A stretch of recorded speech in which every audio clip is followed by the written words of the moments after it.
son weer opkom. Hoop, wat is hoop?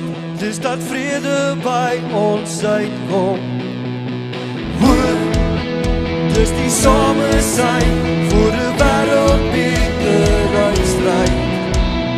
Hoop, dis die taal van 'n hart, dis die gees van 'n man wat uitstreef. Bring die hoop weer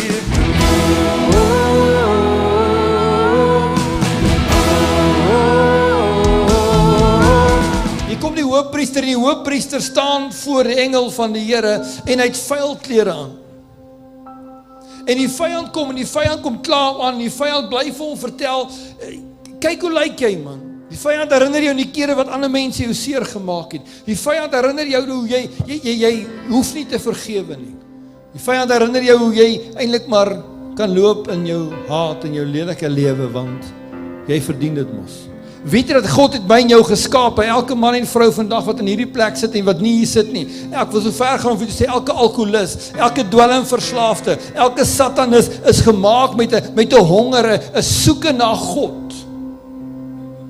Ons soek na iets. Jy's gemaak met 'n honger na God en hierdie seun sit in die varkhok en hy het 'n honger. Hy het 'n honger. En hy sê vir homself, daar in my huis is daar kos.